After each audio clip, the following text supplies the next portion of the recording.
Hey y'all, what's up? So today we're going to be looking into a collective message for you all.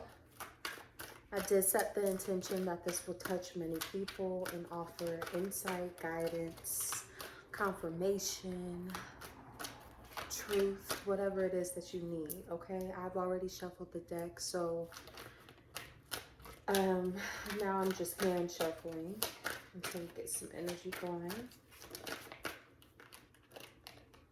If you would like a personal reading, all that information will be in the box below. Whoa.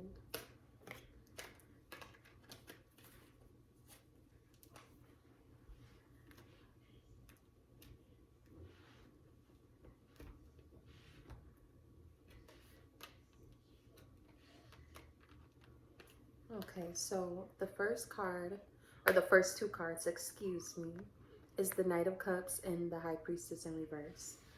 So already what I'm getting, and I did ask for this to be kind of like the shadow energy of the overall reading. I feel like a lot of you are allowing yourselves to be led into things, or maybe in some sort of denial when it comes to your own self and your own movements within life. There seems to be like a not listening to the higher self, the over above sight of everything, the intuition. So let's see what else comes out. So we got the Lovers in the Five of Cups. We got the Eight of Wands in reversed. We got the Four of Pentacles. And we got the King of Swords. Okay, so already I feel like this message is going to be for those of you who are in some sort of love situation where deep down you know you're not seeing the situation for what it really is. For those of you who are trying to rearrange the truth of a love dynamic into something you want it to be, kind of living in this fantasy or allowing the potential of a situation that you feel like would bring you some sort of happiness, comfort, or what you want. I just got lost in that. See, that's why I can't be doing that. Because, yeah.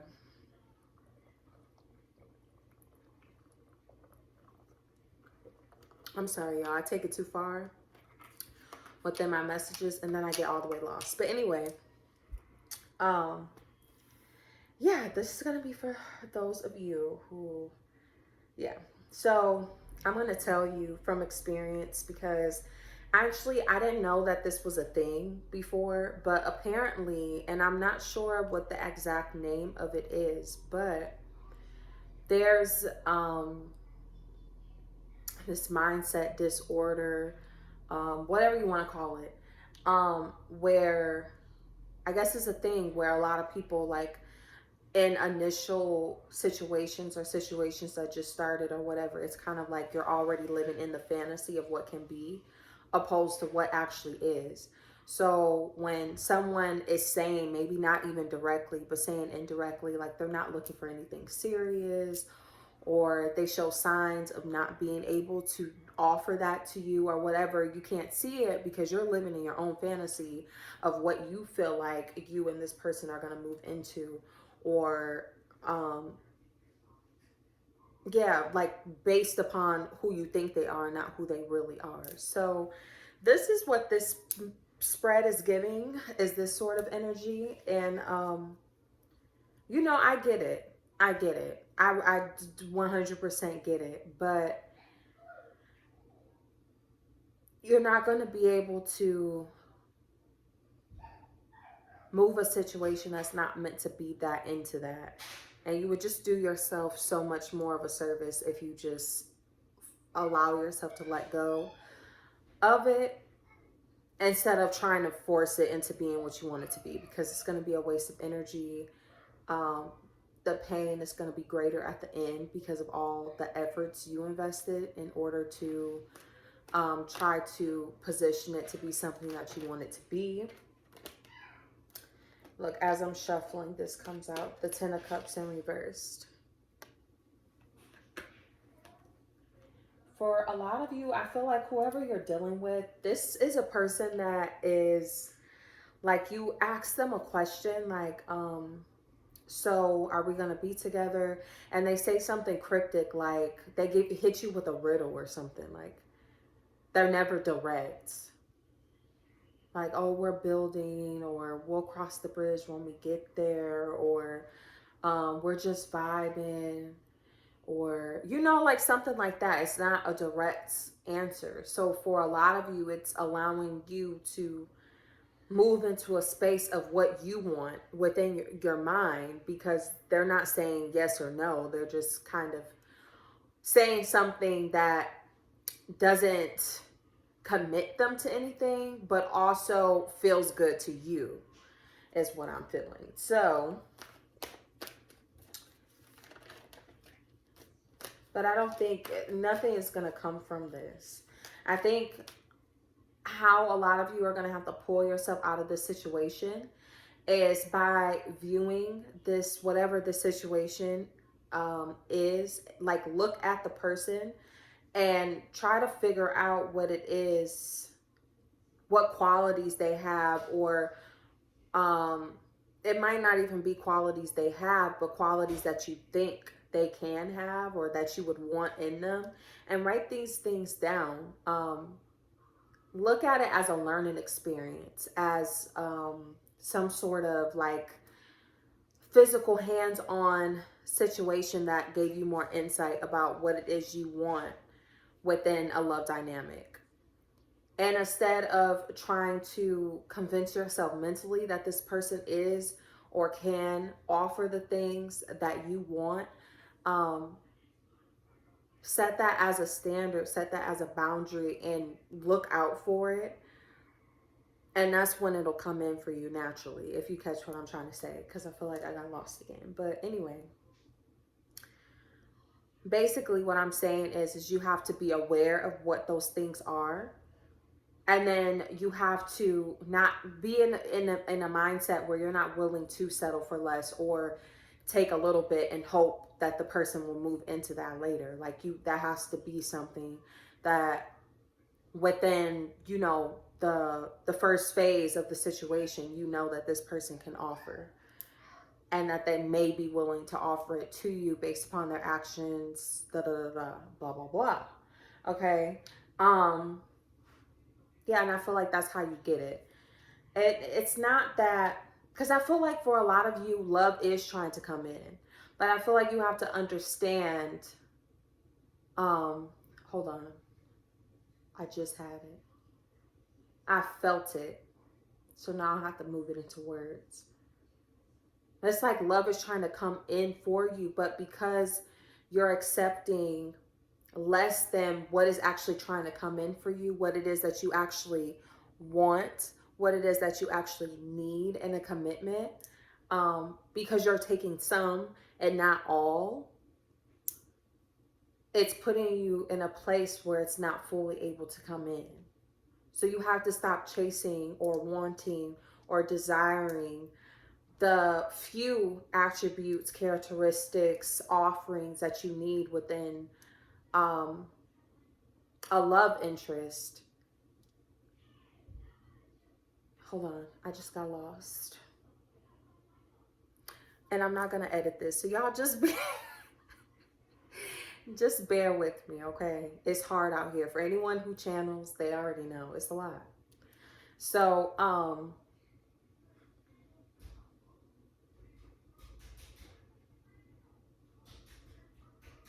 yeah, we're just going to move past that for a second. If it comes back up, it'll come back up.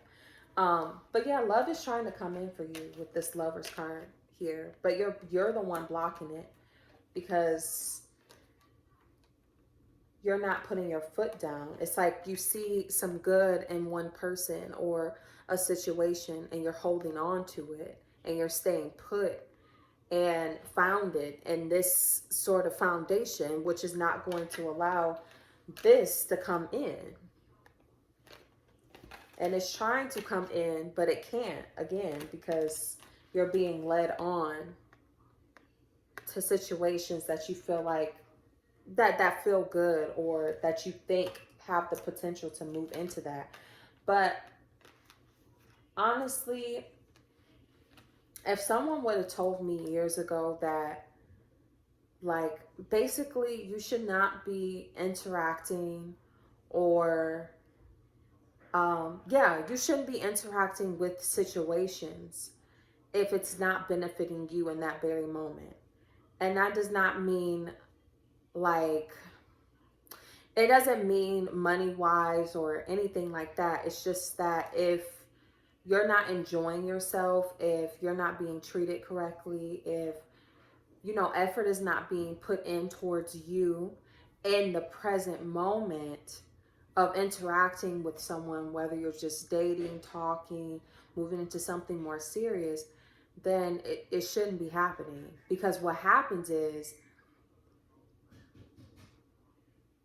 and I can say this from experience,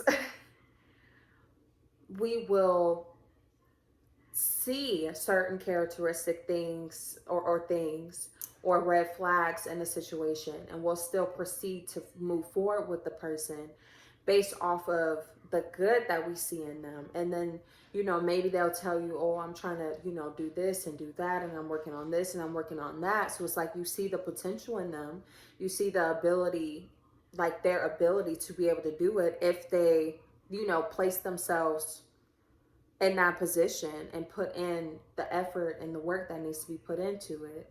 Um, but by the time you keep moving into it, you're still not fully fulfilled.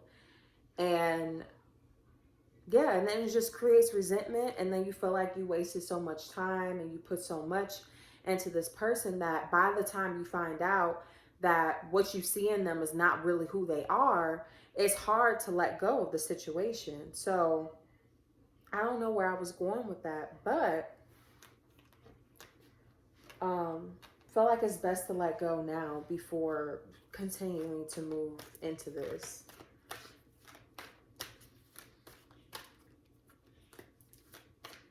What's the King of Swords?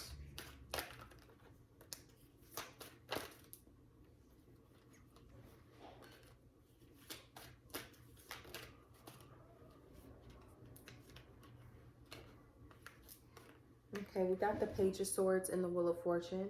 So I think things will continue, like, because like I said before, I feel like love is coming for a lot of you who are going to be seeing this. However, um, it's almost like in order for it to continue to come in and come in and come in, or come in the full right way with the Wheel of Fortune, there has to be paying, like, you have to pay attention. You have to start listening to what it is people are saying. You have to start paying attention to what people do around you. Um, Paying attention to, like, being realistic about things. Like, if you know you want a significant other who is able to, you know, pay for this and do this and that, but you're talking to someone who does not make enough income to do that, then, you know, you have to make a logical decision.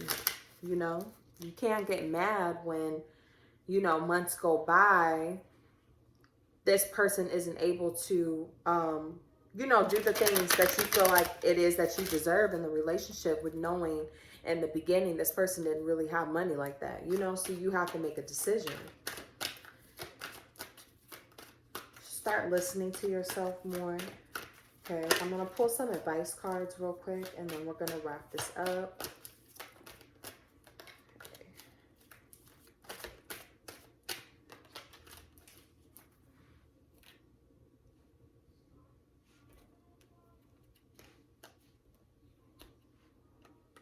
Okay, we got the Seven of Swords and the Six of Swords. All right, so yeah, I feel like it's best to just move from the situation, whatever it is that you're dealing with here. This person is very cryptic, like I said, within their communication.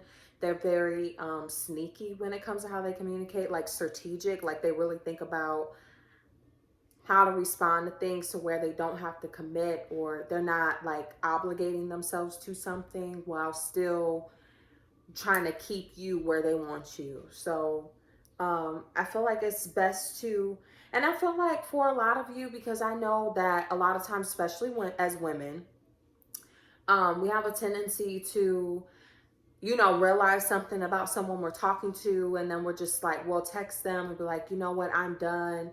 But you're doing that in a moment of impulsiveness. And maybe that's the right decision to make, but sometimes that doesn't necessarily mean that you're ready to commit to that. So I don't think it's a situation where, for a lot of you, there's a need for you to tell this person, like, hey, this is over, this is done, da da da da. Um, but I feel like you should take some time and give yourself some time and space, like whatever it is that you have to do. If you have to block this person so that you don't respond to them, do so. If you have to, whatever it is you have to do, just to give yourself some time to really think about it and sit on some things.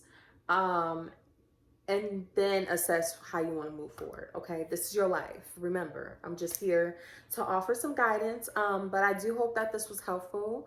Yeah, if you would like a personal reading, all of that will be in the description box below. And I'll talk to y'all later. Bye.